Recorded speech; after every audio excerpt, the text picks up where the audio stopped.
ao ano de 1803, quando estas chuvas e estes aluviões de água levaram para o mar terras e pessoas, e a capela do Senhor Santo Cristo foi destruída nessas águas. E o Senhor foi atirado às águas do mar, para mais tarde uma caravela o encontrar e o entregar o Senhor crucificado no Funchal, na nossa sé do Funchal, que é a Igreja Mãe de toda a Diocese.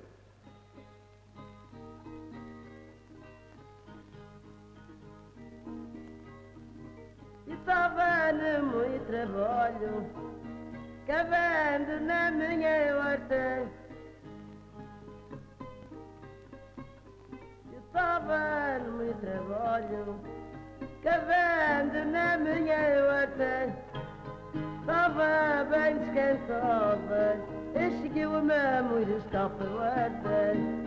Estava bem descansada, e seguiu-me a mulher escapa horta. Beijinho chega, na cara do meu amor, e abraços toca na tua cara, e abraços toca na tua cara.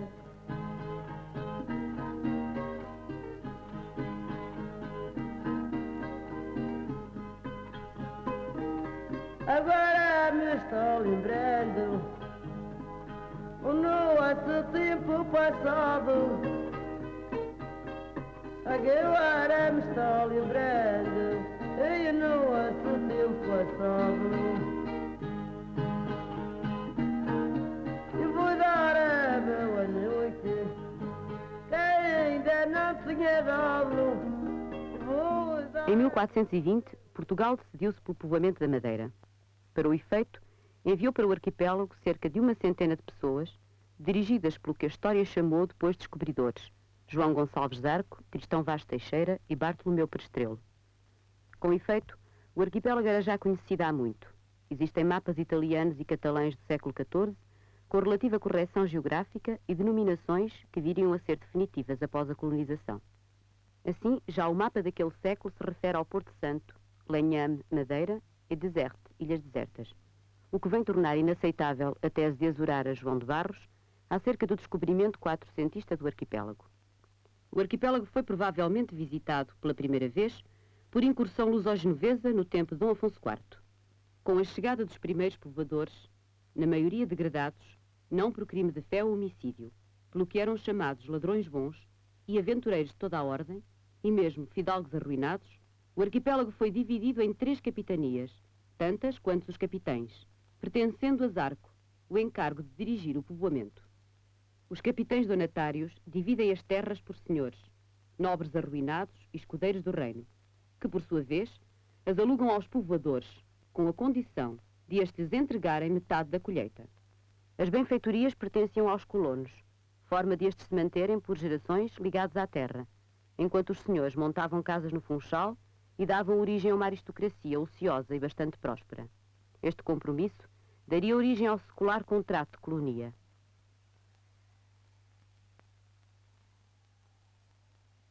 Terras sem paredes, sem palheiros, sem nada. Eu, ao que fiz palheiros, plantei vinha, levantei paredes, roçou silvado de abundância, cultivei a terra. Comecei a partir com ele, bem, agora está a plantar a vinha. Falei, plantei a vinha, mas o senhor emendou, nós fomos o que o senhor emenda. Plantamos a vinha foi vindo, a gente pôs a vinha, o colono pôs a vinha, e rega, sulfata, enxofra, faz todas as despesas, apanha as uvas, a carta para a casa dele, faz no lagar dele, no armazém dele, pegado no armazém dele, mete-lhe a parte dele dentro de casa.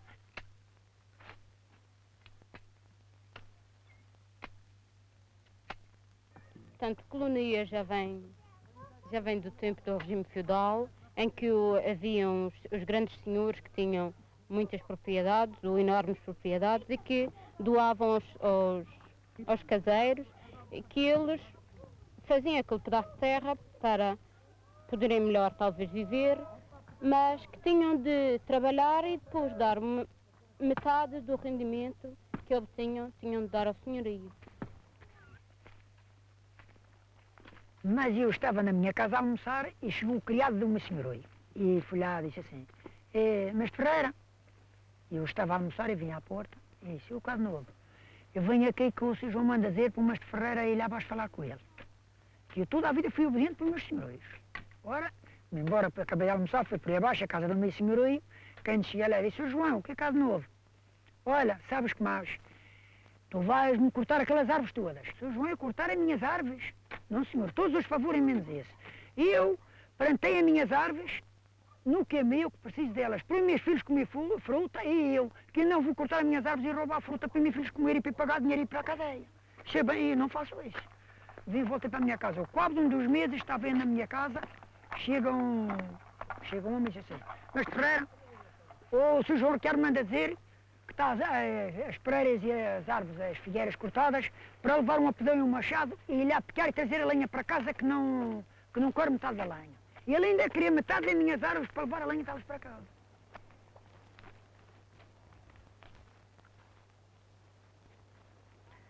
Um dos efeitos desta prepotência do senhorio sobre o caseiro vai revelar-se nas próprias condições de habitação.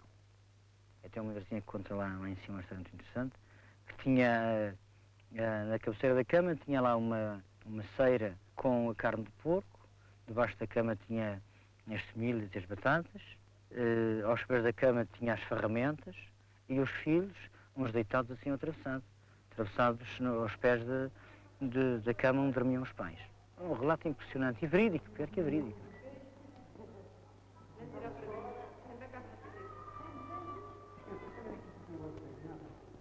Se a gente quisesse acrescentar, hoje costuma-se a fazer, toda a gente costuma fazer o quarto de banhos. O quarto de banho, mesmo que seja uma pessoa pobrezinha, sempre se faz pouco ou muito. Mas o senhor não deixa. Se a gente quisesse pôr a casa de telha, ele ainda deixava. E se um dissesse assim, eu vou fazer, ou o senhor deixa, ou quando eu fazia, punha conta.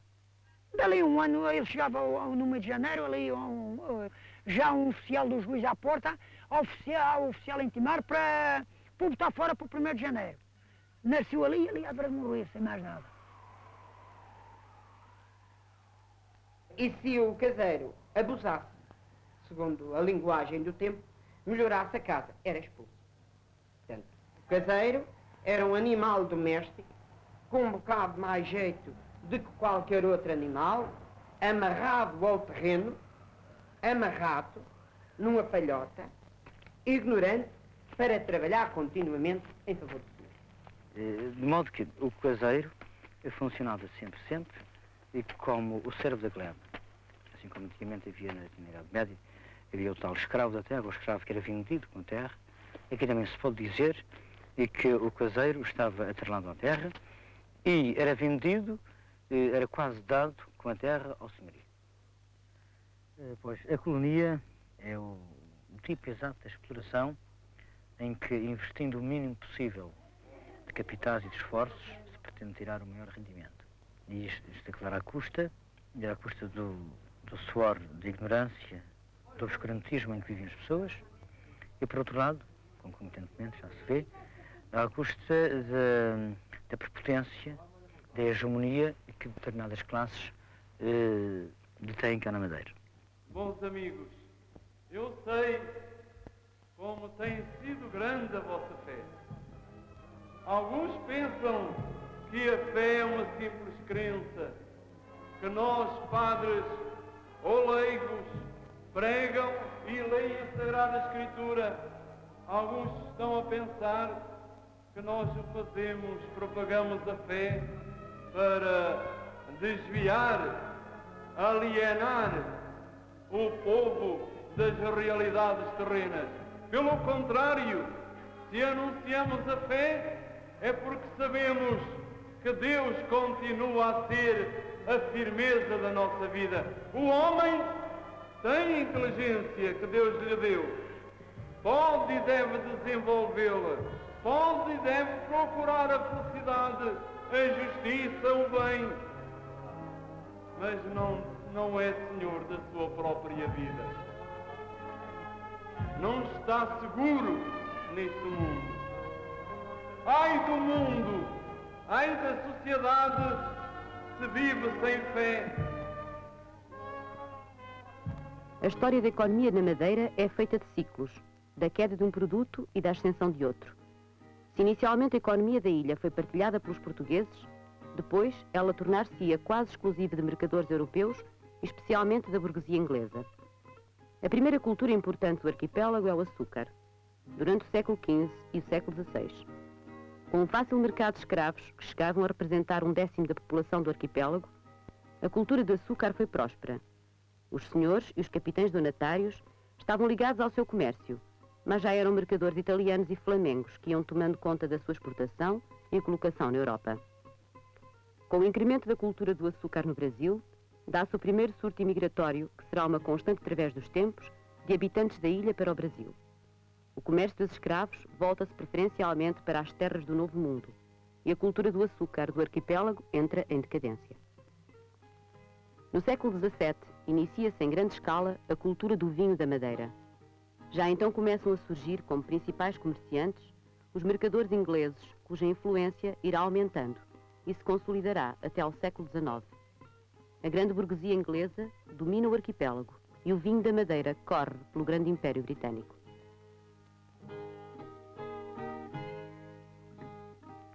Já em 1847, o então governador civil da Madeira, conselheiro José Silvestre Ribeiro, em carta enviada ao governo, salientava como praga a extirpar o contrato de colonia, propondo em sua substituição o contrato de arrendamento.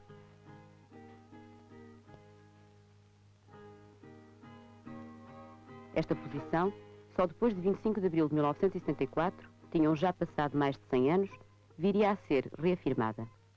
Escrevia então o liberal conselheiro: mas o que mais ata às mãos do lavrador, o que mais o constrange a cruzar os braços e morrer de fome, ou emigrar para morrer de peste, é o modo por que se acha constituída na Madeira a propriedade territorial, debaixo da maligna influência de duas instituições dos tempos feudais, vínculos e contratos de colonia.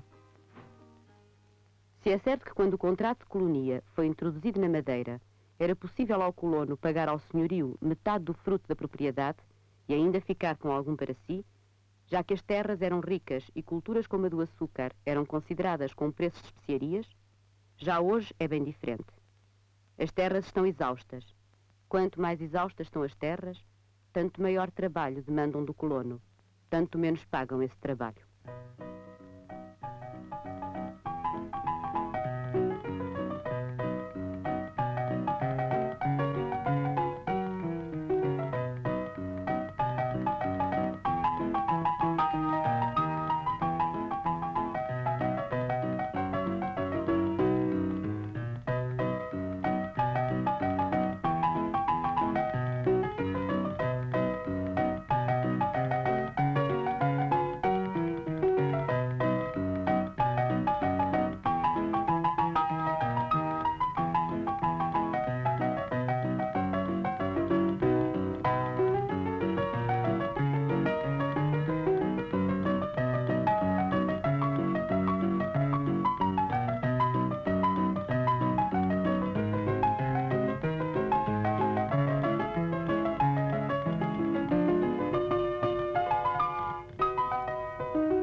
Só em 1925 se inaugurou o primeiro serviço de transportes coletivos de passageiros para as freguesias suburbanas e rurais.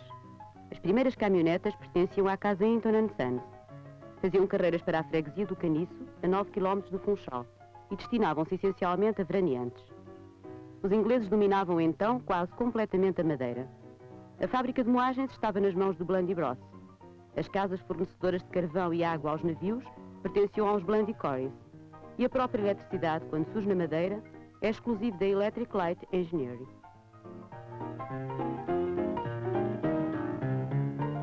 Em 1921, Gago Coutinho e Sacadura Cabral cometem a vulgar proeza de ligar por hidroavião, no tempo recorde de 8 horas, Lisboa ao Funchal.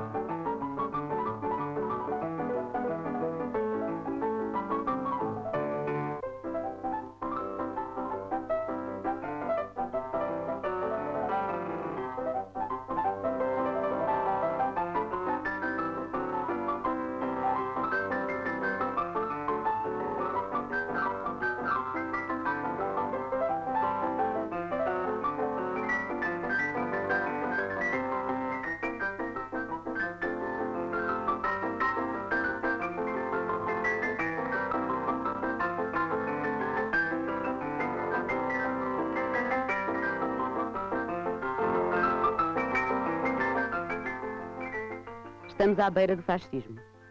No dia 5 de abril de 1925, acompanhado de Mário Figueiredo, Salazar, então só ainda jesuítico professor da Universidade de Coimbra, desembarca no Funchal, onde se manterá 10 dias. As duas figuras gradas do fascismo, falta apenas o cardeal Cerejeira para estar formada a Santíssima Trindade, realizaram no Teatro Baltasar Dias conferências de caráter católico, na versão de um cronista da época, a convite da juventude católica do Funchal.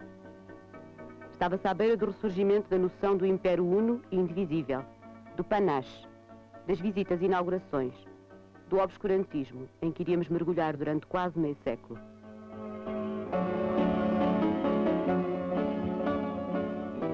Antes dos descobrimentos portugueses do século XV, imaginava-se o mundo de uma forma fantasista e supunha-se o mar povoado de monstros, inviolável. Quem passar o cabo não, ou voltará ou não, dizia o povo. Mas os marinheiros portugueses, afrontando todos os perigos e sem temer nenhum mistério que não fosse divino, passaram além do mar nas suas frágeis naus e caravelas. À ínclita geração de altos infantes, filhos de Dom João I, coube o descobrimento das terras ignoradas. E foram desvendando novas ilhas e novos continentes, guiados pelos astros e com o favor dos astros. João Esmeraldo, fidalgo flamengo que chega ao Funchal no terceiro quartel do século XV, caracterizado por um espírito ambicioso, irrequieto e sem escrúpulos, torna-se um dos mais poderosos senhores da Madeira. João Esmeraldo afurou as terras que ainda nos nossos dias constituem a mais rica e vasta propriedade rústica de todo o arquipélago, a Rui Gonçalves, segundo filho do primeiro capitão donatário do Funchal, João Gonçalves Arco. João Esmeraldo, a quem Dom Manuel dá a brasão de armas em 1522, vive na opulência. Possui 80 escravos, mouros, mulatos e mulatas, negros e negras. Habita na maior casa da ilha. Tem engenho de açúcar e casa de purgar. Mas o solar vai progressivamente entrando em decadência. Só em 1780 serão feitos melhoramentos nas paredes que foram testemunhas mudas das ilusórias vaidades, na expressão odorífera de um frade que não ficou na história. Em 1893, com a continuada decadência da casa senhorial, a terra que tinha sido João Esmeraldo é vendida em asta pública à firma comercial A George and Company. Entra na negociata um tal Zé Maria, que propõe a George a compra, por $300.000, de duas das grandes propriedades, que outrora foram de Esmeraldo, a da Lombada e a do Lugar de Baixo. O dinheiro, segundo o contrato, seria depositado em Nova Iorque até 31 de dezembro de 1924. Na data aprazada, dinheiro não havia no Banco Norte-Americano. No meio desta negociata, Zé Maria seria o intermediário entre George e os colonos, que, na esperança de ficarem com as terras, lhe iam entregando os dinheiros que podiam, não havendo qualquer tipo de recibo ou de documento que tal comprovasse. O Zé Maria, entretanto, ia mentindo aos colonos, fazendo-lhes acreditar que ficariam legítimos possuidores das terras se, num período de 5 anos, não pagassem aos atuais proprietários, os Georgi, as rendas e demedias. Os Georgi, sentindo-se lesados, queixam-se através do governo inglês, do qual são súbditos, ao governo português, ao regime fascista que entretanto se inicia. O Estado fascista pagará aos George and Company os $300.000 aprazados. Zé Maria, que embolsara dinheiro dos pequenos colonos, foge para a Suíça. Ele teve que fugir. Ele até se vestiu de padre para nem não prender. Ele até chegou a uma parte que houve umas senhoras que disseram que era para ele aí, para ouvir de confissão, e ele disse que contou à sua felicidade que não era padre. Não era padre.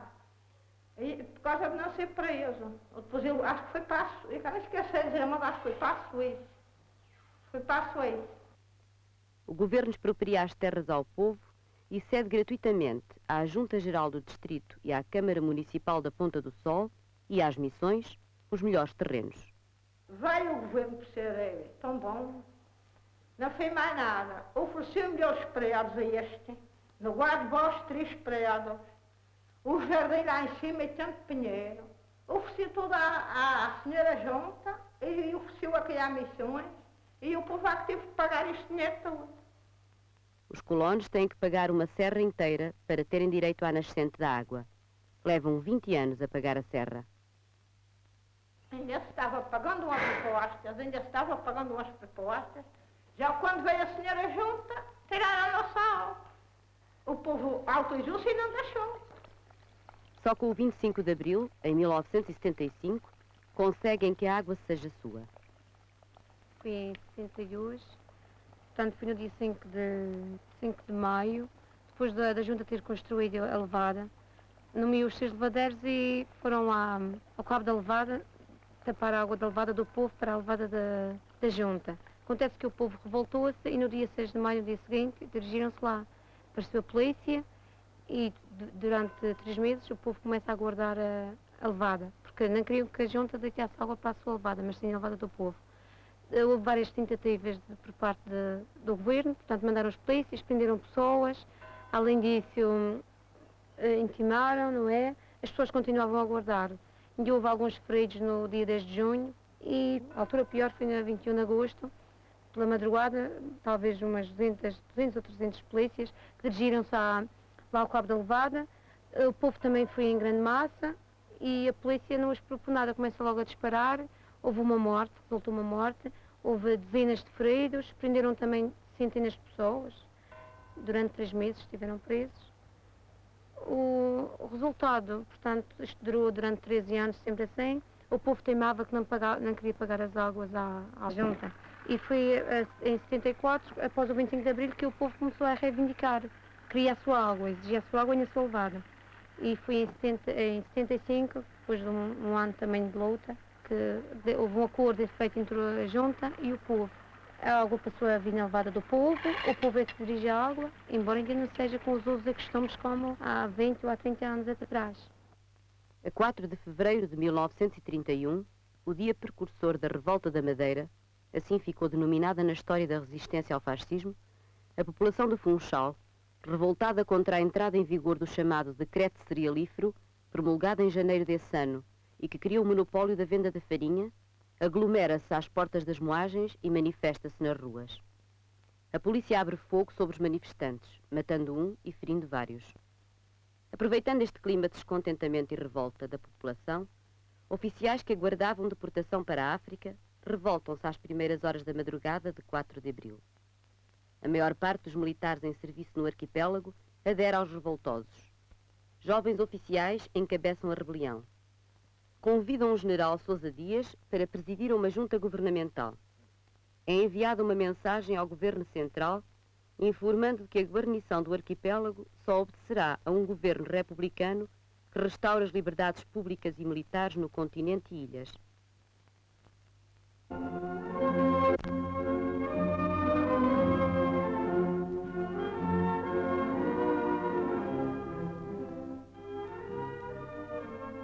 Ainda no mês de abril, seguem tropas de Lisboa para o Funchal. Falha uma tentativa de desembarque das forças governamentais na fila de Calheta. Entretanto, há no Funchal poderosas manifestações a favor da Junta. No dia seguinte, as tropas governamentais desembarcam em Machico. A 2 de maio, os revoltosos rendem-se incondicionalmente.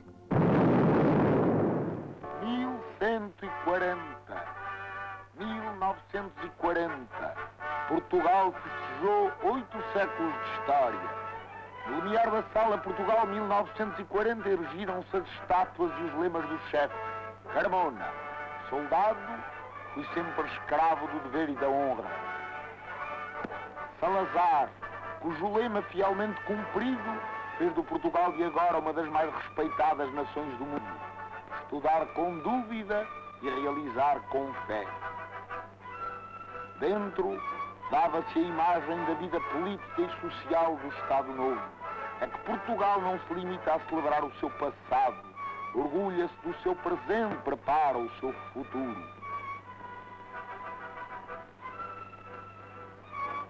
Portugal, país de boas contas, apresentava-se ali aos olhos de toda a gente em gráficos claríssimos.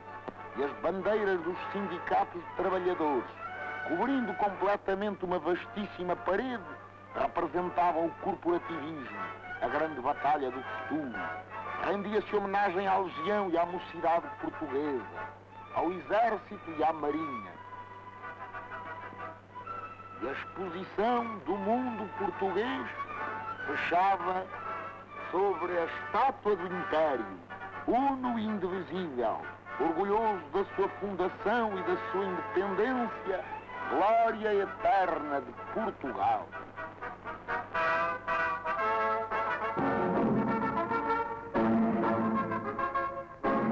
E assim partiu da capital do Império o cardeal Cerejeira para a sua gloriosa viagem. As nossas objetivas fixam as primeiras imagens da chegada à linda Ilha da Madeira.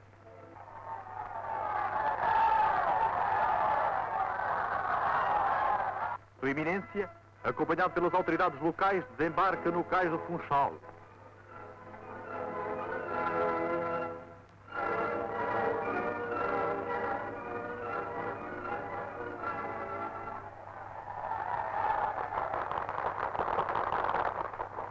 E todo o povo da Madeira, vibrando intensamente, em emoção cada vez maior, acompanha pelas ruas da cidade o cortejo magnífico. Da varanda do município, Sua Eminência abençoa o povo da Madeira. E agora Sua Eminência visita um dos mais belos pontos da ilha, onde assiste a um bailado da terra, formoso e puro como a graça de uma ronda bíblica, em louvor da vida e da virtude. Acompanhado pelo Ministro do Interior e pelo General Governador Militar da Madeira, o Presidente da República passou revista à Guarda de Honra. A senhora Dona Berta Craveiro Lopes, que seguira a viagem com seu marido, cumprimentou o Bispo do Funchal, que pouco depois saudou por sua vez o General Craveiro Lopes.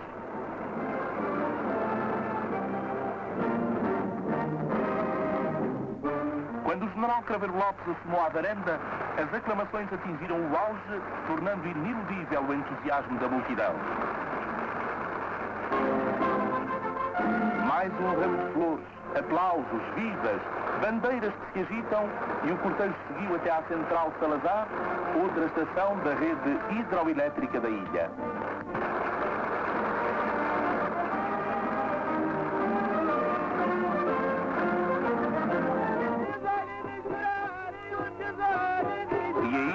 Também para saudar os visitantes, o ritmo balanceado do bailinho, desta vez mais animado do que nunca. As águas do Porto Santo são tão cristalinas como os sentimentos que as autoridades e os proprietários locais manifestaram à senhora Dona Berta Craveiro Lopes e ao Presidente da República.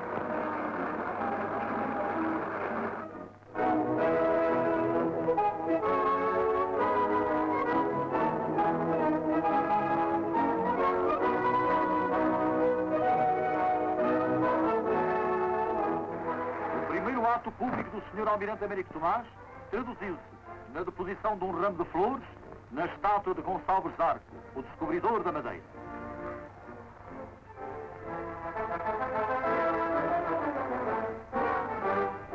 Revestiu-se a maior alegria para os habitantes do Funchal o segundo dia da visita presidencial à Ilha da Madeira.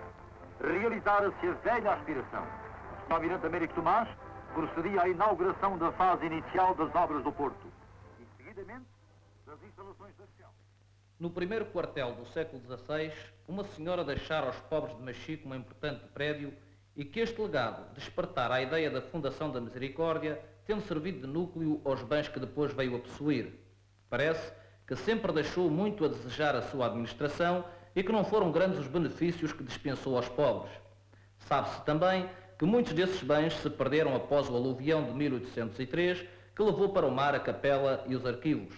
Muitos prédios foram passando para as mãos de uns e de outros, como é o caso de alguns edifícios situados na Banda de Além e que passaram para a Confraria do Santíssimo do Caniço. Pais e avós e bisavós dos atuais caseiros da Misericórdia têm pago as rendas dos terrenos, papadas e galinhas a uma comissão que negociava com a Santa Casa da Misericórdia e com os camponeses. Arrendava o prédio à Santa Casa por uma certa quantia e subarrendava os caseiros por outra. Por isso, cada comissão, que tinha um prazo de negociação previamente estipulado, ia alterando rendas, usos e costumes, a seu gosto e com a conveniência das autoridades civis e eclesiásticas que normalmente compunham os corpos gerentes da Santa Casa. Estranhas omissões envolvem este prédio. Não há nenhum documento no registro predial da comarca de Santa Cruz que prove a legitimidade do mesmo. Por várias vezes tentaram registá-lo em nome da Misericórdia, mas não conseguem, por absoluta falta de elementos, confessam os responsáveis da atual mesa da Santa Casa. Quanto à aplicação do dinheiro oferido nas rendas, o mesmo silêncio e as meias palavras são as respostas que conseguimos apurar.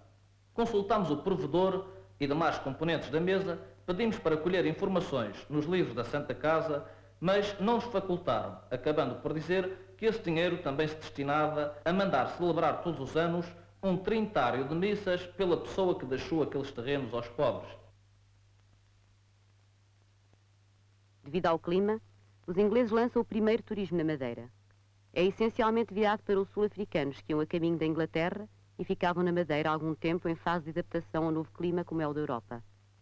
O arquipélago, com o decorrer dos anos, acabou por se transformar na grande casa de saúde e no morno exílio de monarquias decadentes e realezas destronadas. Aqui vêm morrer. Também a velhice próspera demanda o clima ameno da ilha para os fins dos seus dias. Só em meados da década de 60, o turismo se começa a transformar. Mais cosmopolita, menos casa de saúde. Os hotéis sucedem-se e as piscinas nos hotéis abundam. Em contrapartida, 50% das casas e das escolas não têm nem água nem luz. A taxa média da mortalidade infantil é da ordem dos 40%. Existem na Madeira 150 médicos, estando 125 no Funchal. 76% das casas não têm instalações sanitárias.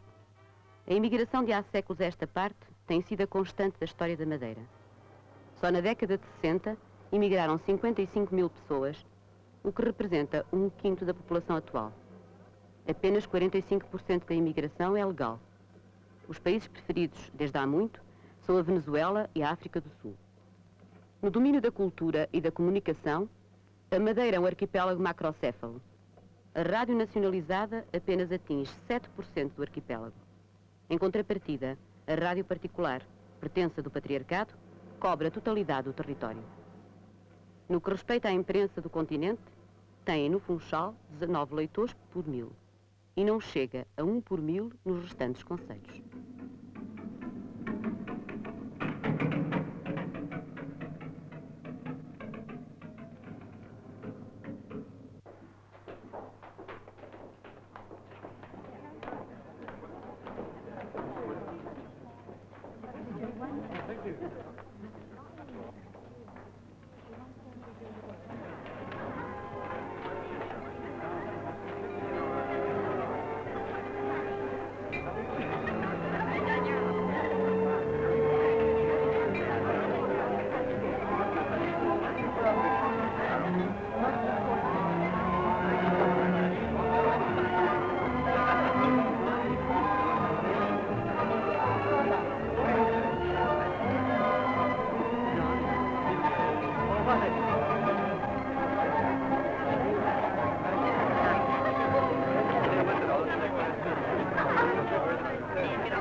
18. A tua mãe também tem pequeninos e tem grandes. Também tem filhos pequenos e tem grandes. Ela também. Sendo a pesca uma das atividades preferenciais da Madeira, não existem, contudo, as condições mínimas para a sua prática. O facto é reconhecido mesmo por um relatório oficial de 1977, quando afirma: os pequenos portos e varadores em número de 14 que existem disseminados por toda a ilha não oferecem as condições mínimas exigidas a uma verdadeira infraestrutura portuária de pesca que permita às embarcações operar com segurança e eficácia. Para aquilatarmos da segurança e eficácia, pense-se que dos 640 barcos existentes, apenas 92 têm motor e nenhuma das embarcações está dotada de câmaras frigoríficas.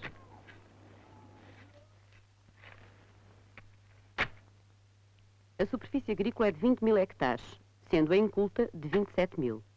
95% das explorações agrícolas têm menos de 1 hectare. Para se fazer uma ideia do absentismo existente, refira-se que 30% da área agrícola é de colonia e 15% do arrendamento ou parceria.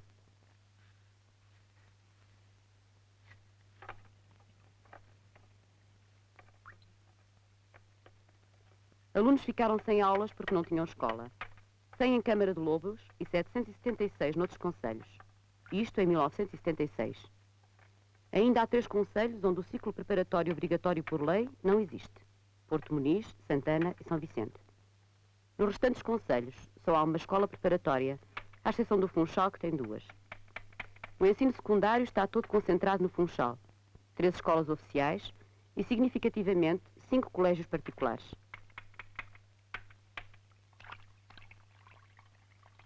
Sim, uma diferença muito grande. Os alunos do Funchal são muito mais desenvolvidos porque, olha, eles andam na rua, vão a cinemas, veem a televisão, sei lá, em muitos outros lugares vão ao circo. As crianças aqui do campo não, muito diferente, vão para o campo, trabalham no campo com os pais, ou estão em casa, são muito tímidos, até com a própria professora, é preciso muito tempo para eles conseguirem falar com a própria professora, são muito tímidos. E depois são muito, para descreverem qualquer redação, coisa assim, eles não conseguem se expressar, têm muita dificuldade. E os termos também têm uma cultura muito baixa. As crianças daqui comem, como isto aqui é um ambiente, portanto, rural, as pessoas comem, as crianças estão habituadas a comer o próprio produto da terra. São as batatas, as semeias, como se costuma chamar, as sopas pesadas com couve e feijão e outra coisa no género. O pão, ultimamente já comem pão, antes não se notava isso, era raro.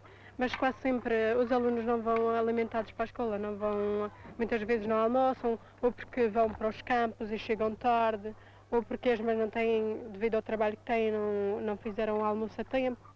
Além disso, também havia uma escola, talvez a mais antiga, que também não tinha condição nenhuma. A escola tinha, portanto, um primeiro piso, por baixo servia de palheiro, portanto estábulo, onde havia um boi, e por cima funcionava a escola. Ora, as crianças tinham de estar a maior parte do tempo caladas à espera que o boi se calasse, muitas vezes quando começava a fazer barulho, e claro, isso não podia render, era um caso em que a escola, por mais que a professora se esforçasse, os alunos se esforçassem, não podia render devido a este caso.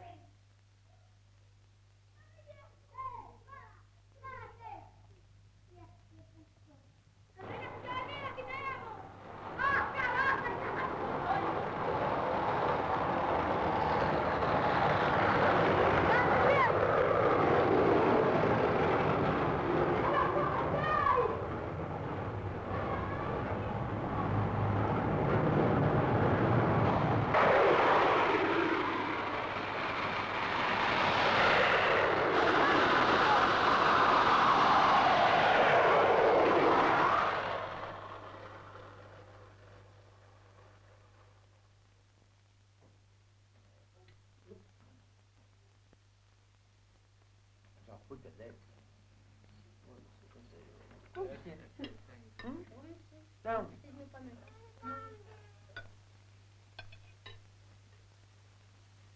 Isso é esperando, minha filha.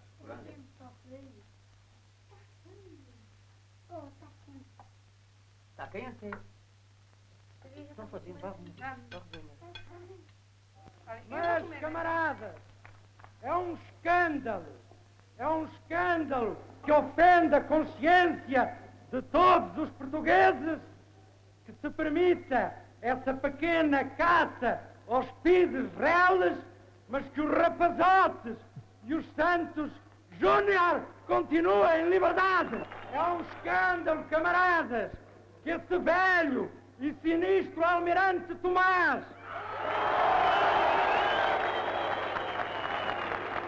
é um escândalo, camaradas, que esse hipócrita Caetano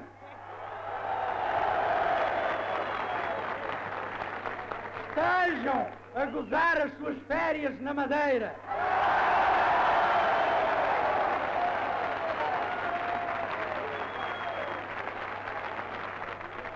Primeiramente, para que todos se unam, todos os católicos fiéis à Igreja, conscientes da sua fé, sejam unidos. Em segundo lugar, que não haja medo. Quem tem medo de estar com Cristo dentro da verdadeira Igreja? Quem tem medo de estar unido em comunhão ao Santo Padre de Roma? Quem tem medo de estar unido ao seu Bispo? Eu sei com quem conto.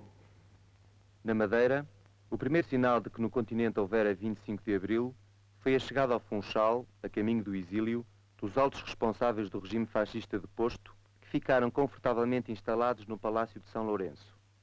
No dia 27 de Abril, os jornais de Funchal davam grande destaque à festa de gala do Hotel Savoy, onde Ana Maria foi eleita Miss Madeira 74. A primeira manifestação registra-se no 1º de maio, o dia da grande festa popular no continente. 8 dias depois, inesperadamente chegava à Madeira o novo bispo do Funchal, D. Francisco Antunes Santana, que se tornaria conhecido pela sua posição conservadora e pelo violento ataque desencadeado contra o padre Martins, pároco de Ribeira Seca. Em 22 de maio é ocupada a rádio, em 29 de julho é ocupada a Academia de Música e Belas Artes, e em 30 de novembro os estudantes procedem à ocupação do seminário. Em 25 de março, 14 dias depois do 11 de março, é concedido ao coronel Carlos Azeredo, nomeado que fora pela Junta de Salvação Nacional para o mais alto cargo militar do arquipélago, o privilégio e o poder que há 200 anos nenhuma personalidade gozava na Madeira. É nomeado governador civil e comandante militar. As tensões sociais são crescentes. Em 31 de março, os operários manifestam-se nas ruas de Funchal contra o monopólio do açúcar que pertence à Hilton. A atuação de Carlos Azeredo facilita o reaparecimento das forças de direita e nestas de expressões separatistas.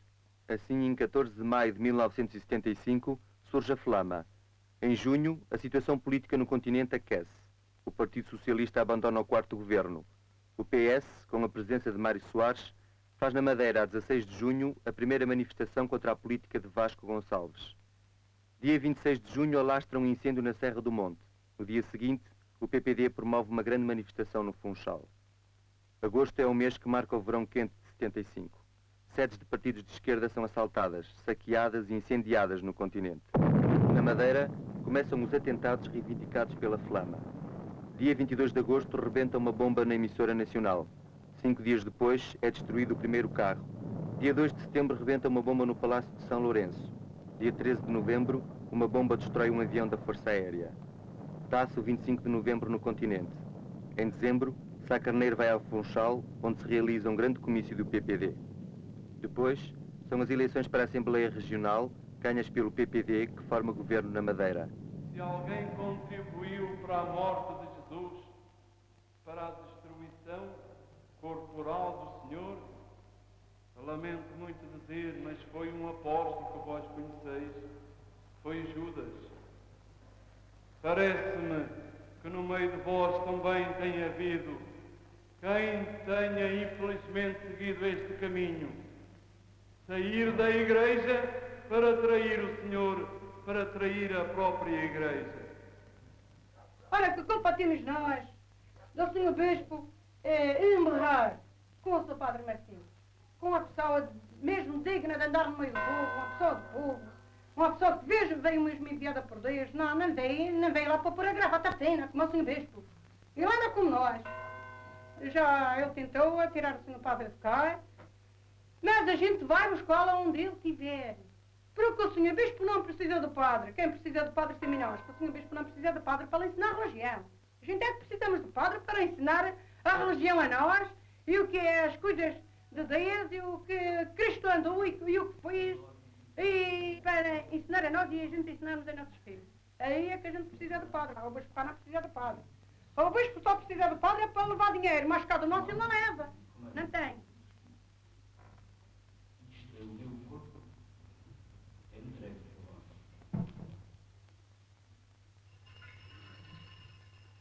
Onde é um sacerdote que nós conhecemos, que está a ensinar a verdadeira religião, a verdadeira doutrina, aí eu conheço que seja a verdadeira doutrina e a religião, porque ele está a fazer como a Bíblia de Deus, quando Deus existiu para o mundo, está a fazer, não é bem comparável, mas vai imitando. Vai imitando, porque se ele for a fazer diretamente como está na Bíblia, eles matam no dever. A gente vamos vivendo sempre cá a maneira que a gente se vê, que se vai direitos, que não se vai errados. E quando aquele senhor padre acabar para nós, então continuamos, qualquer uma pessoa vai ler a Bíblia Sagrada, a Bíblia que está escrita não é por o senhor padre Martins, mas sim, já há quantos anos está escrita a Bíblia. A gente sabe que aquilo é verdade própria e justa e sã que estamos a ouvir e a praticá-la de dia a dia. E a terem calúnias aos caseiros que estão a lutar é assim. Os caseiros que são comunistas. E eu fiquei tão ofendida quando eu vi. Os caseiros agora querem roubar as terras. Este enlouquecer do 25 de Abril para cá. Esta gente enlouqueceu. Querem roubar as terras aos senhorios. Querem formar cooperativas para fazer mal aos comerciantes. Como isto me custa tanto. E eu fiquei tão ofendida. E disse isto a um senhor. E o senhor disse-me assim, não se ofenda com isso. Não tenha medo da palavra comunismo. Ora, eu tinha medo. Porquê que tinha medo de comunismo? É porque os comunistas era assim, era assado, e o comunismo é assim, assado, e fazem isto e fazem aquilo, e fazem tantas traições e tantas coisas. Ora, eu tinha medo da palavra de comunismo. E quando me explicaram o que era comunismo, eu fiquei a pensar assim, eu agora não tenho medo do comunismo, porquê que eu é que tenho medo do comunismo? Se o comunismo é ser amigo de quem é explorado, se é ter pena daquele irmão que é explorado, como eu, porque se este é comunismo, então venha ele. Se é este é o comunismo. Mas se é o comunismo de outra maneira, então, não sei, não compreendo. Que as crianças não sejam mais ensinadas com catecismos de ódio. Não pode estar Deus presente. Não pode Cristo aprovar. Não posso eu aprovar como vosso bispo qualquer catecismo que apareça que prega o ódio entre as pessoas. Mas quem é que quer tirar o que é dos outros? A gente não. O senhor já reparou. Cada um vive do seu trabalho. Cada um come da sua ferramenta. O doutor nos aparelhos do consultório. O engenheiro nos projetos e nas plantas das obras. O professor nas escolas. O pedreiro na construção civil. O ferreiro na oficina. E o camponês na enxada. Cada um vive do seu emprego. Quem rouba o emprego do próximo é que é ladrão.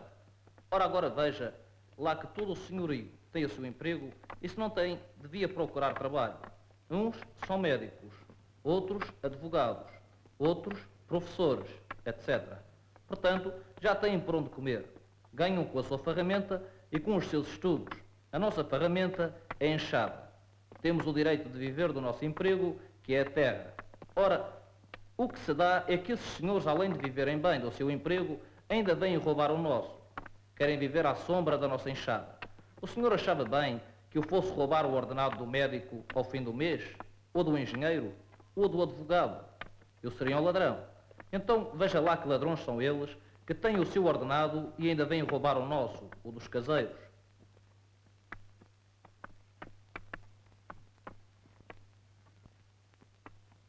Ora, se o meu pai a gente apanhar uma caninha, a hora zangava-se para dar metade ao senhorio. Meu pai regava e cavava e dava metade ao senhorio. Quando apanhávamos uma caninha, tínhamos que esconder o sabugo, senão jogava para lá, para a parte de lá. que é para casa de uma senhora que tinha cabras, para deitar as cabras para o meu pai não ver. Tudo por causa do senhoreio. Tirava da boca dos filhos, com medo de não tornasse a ser escorraçado da casinha, para dar a metade do senhoreio. O meu marido acartou bananeiras de tão longe, de bananeira em bananeira, a pé, para vir plantar, até o 25 de Abril, há mais de 30 anos que já está bananeiras. Veio o 25 de Abril, nunca mais deixei perder nada.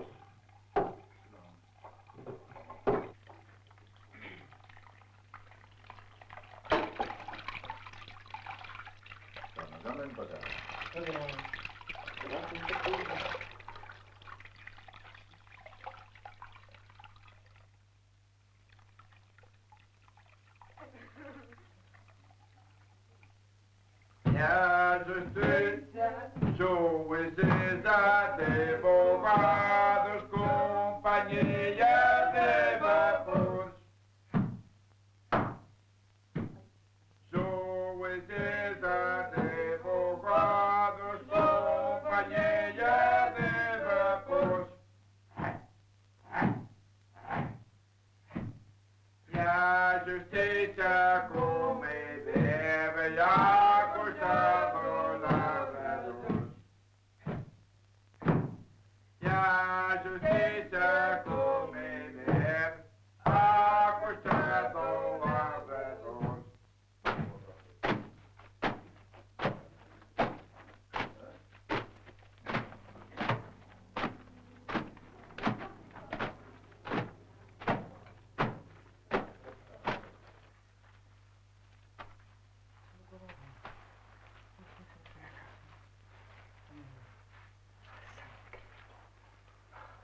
Muita carne medida.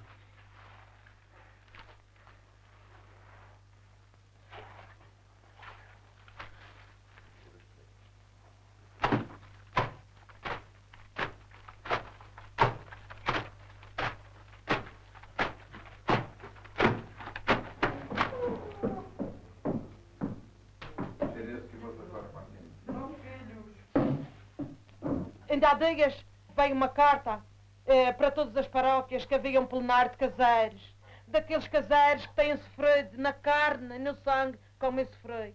Para se deslocarem dos campos à cidade. Muitos caseiros que não leem o diário, outros que não têm televisão, outros que não ouvem na rádio e que nas igrejas mais depressa os caseiros são todos cristãos e vêm à igreja e ouvem. E então veio uma carta para a igreja, para o Principado publicar, que ia haver um plenário na quarta-feira para todos os caseiros irão a plenário, assistir ao plenário. E ele não publicou, como coisa que isto fosse um pecado mortal.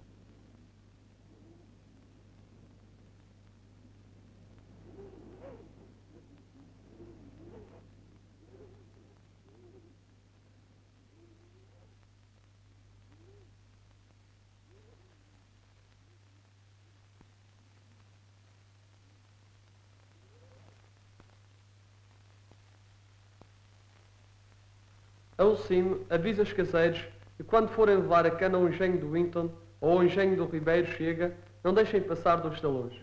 Passem a cana no seu nome e não no do senhorio. A lei é esta. Quem trabalhou, comeu. Quem não trabalhou, não comeu.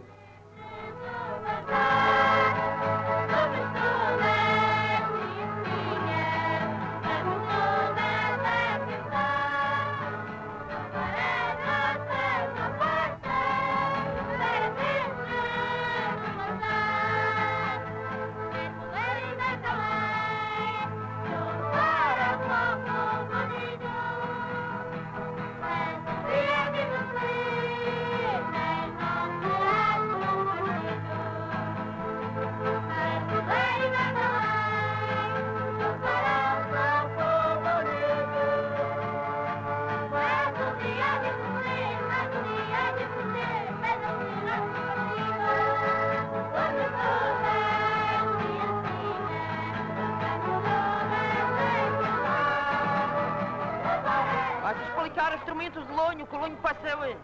A primeira coisa do lonho foi semear. Depois de semeado foi apanhado.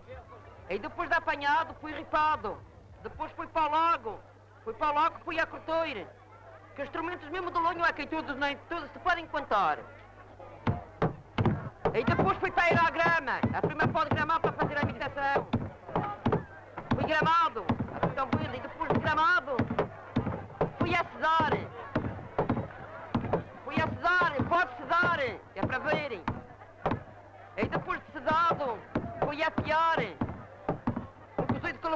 marteiros, mandem tudo lá o tempo para contar que é noite. Fui fiado, elas estão fiadas, e depois fui a serrilhar. Está aquelas senhoras lá dentro a serrilhar. E depois de serrilhado fui a devar. Estão lá dentro, fazendo hoje. E depois fui a fazer canelas. E depois de fazer canelas fui cortoido. E depois de cortoido fui a cozer, fui para a Ribeira a curar. Levou tantas viras de lonho. E depois fui para tecer. E então é o que se faz no tiar. Serve para camisas, de homem, serve para tudo, toalhas para altar, serve enfim para todos os serviços que é preciso. E dizem que o povo de agora é atrasado. Mas o povo de agora não faz isto com as velhas daquele tempo fazia, que é tudo uma coisa de velhas que lá estão a falar pior e ai velhas. Mas isto a maior parte é toda de canalha, nem sequer se cumprir o que se está a dizer, nem o que se está a fazer. Agora eu devia também de primar as dores que a gente se sente no corpo, devia-se primar aqui. Para ver. As dores, sim senhor. Diz o povo, e com muita razão, que o trabalho dá-se a quem sabe. Ninguém mais sabe da terra do que o caseiro, do que o agricultor. Portanto, para resolver o problema da colonia, o trabalho dá-se a quem sabe.